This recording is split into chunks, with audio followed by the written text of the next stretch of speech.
So let's get started. Welcome everybody to the General Purposes Committee meeting. Fire alarm procedures. If the fire alarm is activated, vacate the offices via the stairs. Please do not use the lifts. Assembly in Hawley Square on the green, and officers will assist you and advise you when it's deemed safe to return to the chamber. Would everyone please ensure their mobile phones are turned to silent and that they are not used to make or receive phone calls while the meeting is in progress. Please note this meeting is being live streamed for members of the public. The meeting will also be recorded and will subsequently be broadcast on the internet. Does anyone intend to film the meeting? No. I'm looking at you suspiciously in the back there. No, thank you.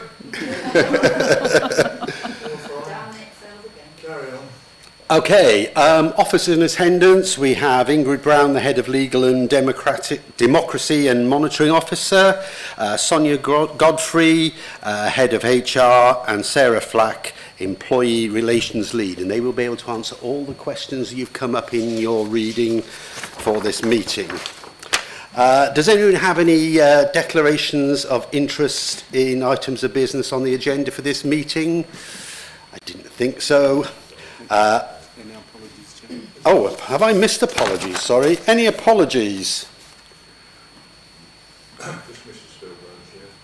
Okie doke. So Linda Wright, nothing. No. And John Nichols? Okay. Minutes of the previous meeting. To approve the minutes of the meeting held on the 24th of October, the copy was attached to the agenda pack. Can I have a proposer and a seconder, please?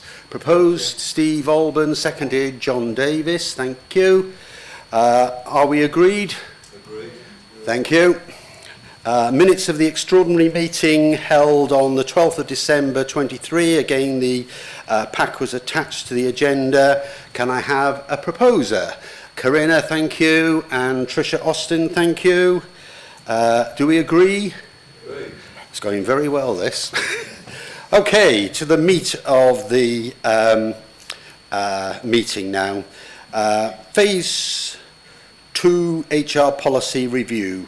Can I ask Sonia to introduce this to us, please? Yes, thank you. So Phase 2 HR Policy Review, as General Purposes Committee, you've been asked to review the proposed report and are asked to consider and adopt a new other types of leave policy and 2 revised policies of restructure and redundancy and recruitment policy and procedure with effect from the 1st of February 2024. So the review of HR policies continues with a number of phases outlined, and ensuring robust policies are in place is essential, obviously for providing clarity and consistency, thus ensuring legal compliance and best practice, establishing fair practices and promoting a positive work culture within our council. So with regards to corporate implications, from a financial and value for money perspective, there are no financial implications arising directly from the refresh of the restructure and redundancy policy or the recruitment policy and procedure. However, there is the potential for the new other types of leave policy to generate a small amount of additional costs. It is anticipated that any costs associated with the approval and implementation of this policy will be very low and therefore containable within existing resources. So from a legal perspective, as indicated within the report, these policies have been developed to improve practices across the council, and they address issues of concern highlighted in the Independent Monitoring Officer report. So risk management perspective, HR policies serve to define behavioural expectations, promote fairness, compliance and efficiency within the organisation, and the risks associated with failing to implement new or revised HR policies may potentially expose the council through out-of-date policies with changing laws, industry standards and organisational needs. So from a corporate perspective, it is important that the council's HR policies, are updated and reviewed, and in supporting this review, extensive research has been carried out to look at best practice, organisational needs, as well as considering the policies and procedures in place at other comparable local authorities. So the revised policies have been developed in line with ACAS and any relevant legislation, and consideration also from a HR perspective. So around sort of practical issues that have emerged whilst operating within existing policies and procedures. So a review of policies continues, as I previously mentioned, and the final versions of policies identified within phase 2 are obviously included in the report that we've shared with you. So just as an overview, the main change to the restructure and redundancy policy applies in the case where a position is being deleted and the employee affected is put at risk of redundancy and there is no suitable role identified. In the updated policy, the employee will receive the same status as if they were on notice of redundancy. This means that they will have priority for any suitable alternative roles and be given priority with any internal job applications. Recruitment policy and procedure, there are a few proposed changes to this policy. One of the more significant changes is that managers will be able to advertise some job vacancies internally for a period of only 1 week, and the current policy requires all vacancies to be advertised internally and externally for at least 2 weeks. Other types of leave policy, this is a new policy, covers types of leave that are not covered in any other policies. It also allows 1 additional day of paid leave each year for voluntary work, which has been requested by several members of staff in recent months, and staff must meet the requirements set out in the policy to qualify.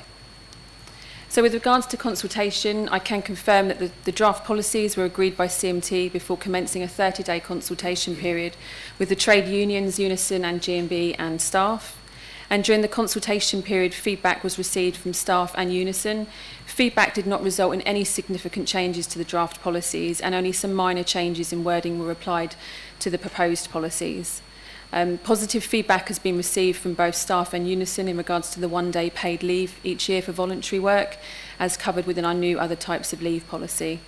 So the policies presented within this report, if agreed and adopted by General Purposes Committee, will go live on the 1st of February 24. Thank you. Thank you. Do members have any questions, comments? John. Thank you, Chair. Thank you for a concise and I think easy to understand report.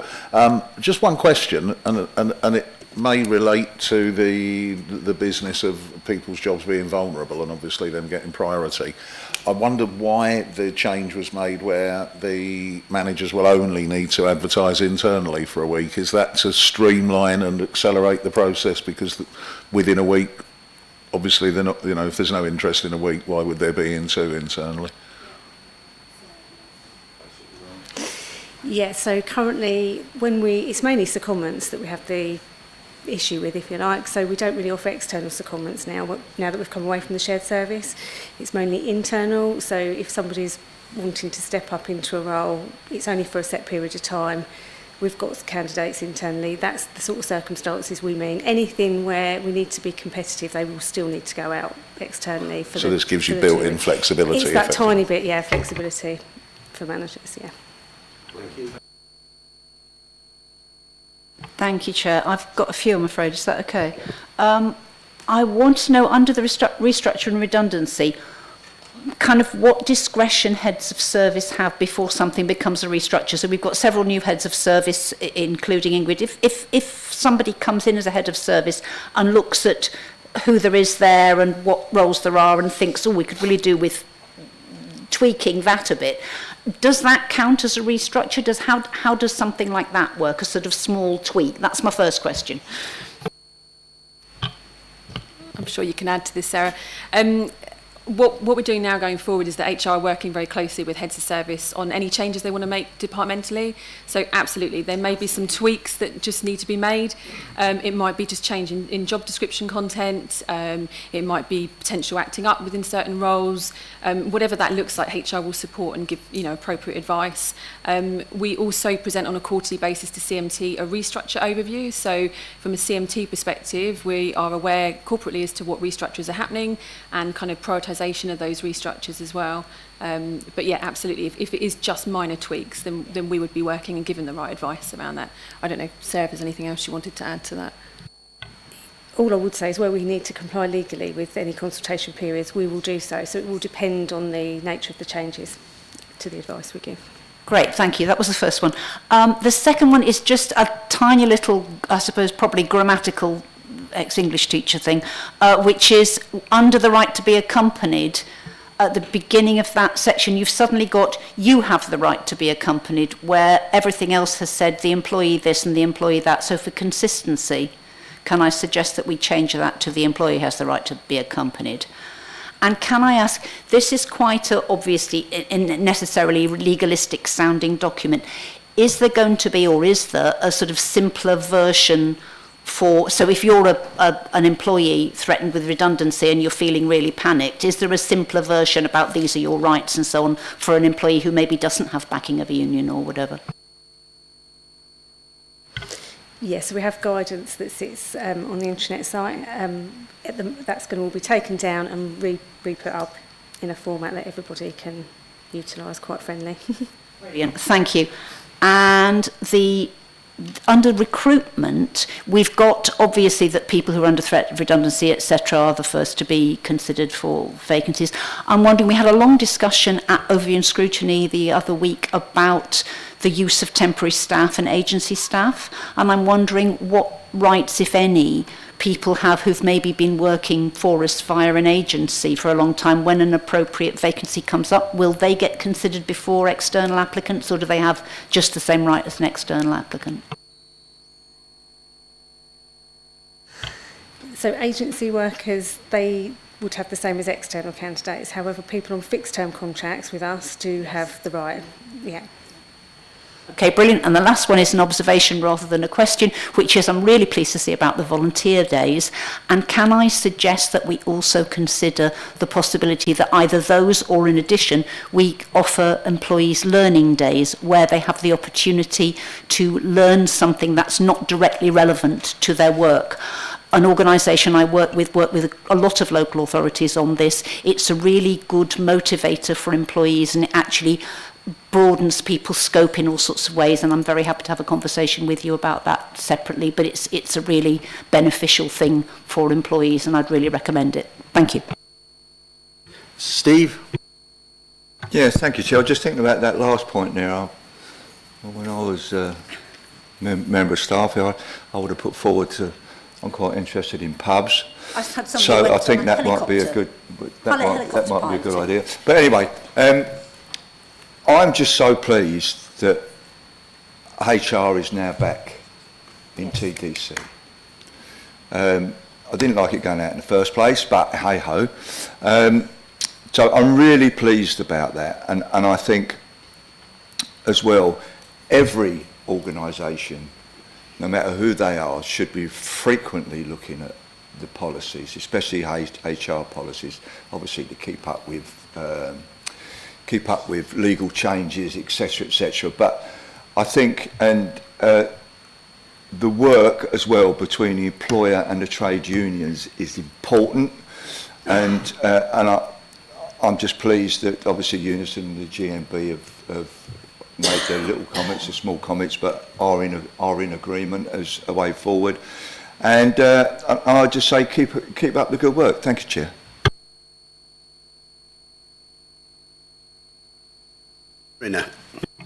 I probably should know the answer to this question, but is there any information on apprenticeships? Because I know you have had some in the housing department, which I think is a really good thing, and we want to. I would like to expand it to other departments. What are the rights of apprentices? Are they the same as someone having a permanent contract with TDC? Thanks. So in terms of the needs for each department, in terms of whether they want to obviously have an apprentice, that's something that, you know, obviously we would give advice on. There's an apprenticeship levy that we can access to obviously pay and support those types of work contracts. Obviously they would go on an apprentice contract, which would obviously be for a set period with study leave as well within that. And obviously, you know, depending on how that goes, you know, in terms of them obviously doing study alongside, you know, there may then be an opportunity for them to apply for a role, but at least they've got, you know, a greater sort of skill set by working with the council for that period of time, plus the, you know, additional qualifications they may have gained in that time, to have an added advantage of obviously looking for work within the council. So we've got some more work to do, should we say, around the sort of L&D strategy and having obviously apprentices as part of that as well. So. Can I just add to that, it's obviously possible to use the apprenticeship levy to upskill staff who are in post as well, and that's something that certainly that we're looking into within law and governance.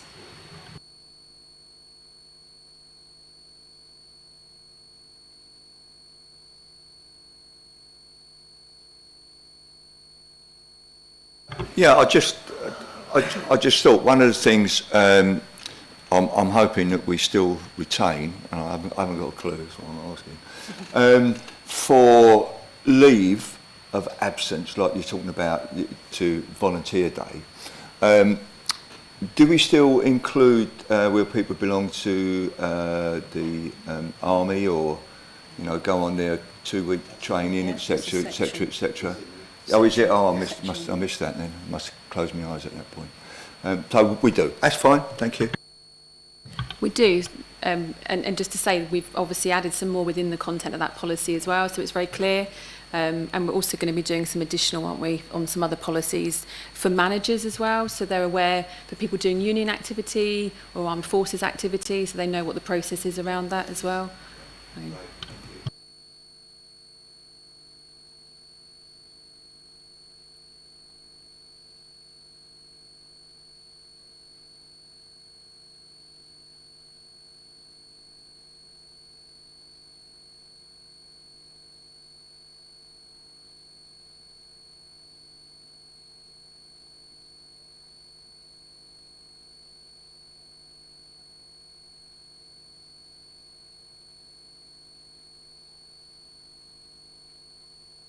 Thank you, Chair. It was really just to update you, because at the last General Purpose Committee I agreed to have a little look into what happened and why that decision to increase hours from 3 to 4 days didn't come to, or wasn't made at General Purposes Committee. And I have looked into it, spoken to everyone that I could possibly speak to, and really can confirm that it was just a matter of a simple misunderstanding of the process, and really derived from the fact that the post was, the substantive post was a full-time post.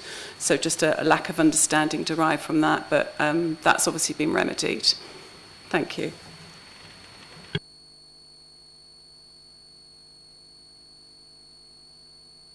Yeah, can I thank the monitoring officer for that update, and I think it's important that it was addressed, but I don't think there's any appetite for pursuing it any further among members.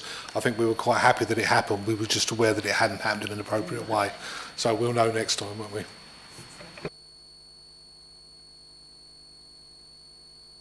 The verbal update. Do I have a seconder? Thank you, John Davis. Do members agree? Fully noted, Chair. Thank you. That concludes the business for this meeting. I declare the meeting closed at... God, it's been a long meeting. 18 minutes. I shall have to try harder. Thank you very much, everybody. I'm sorry. I just realised who's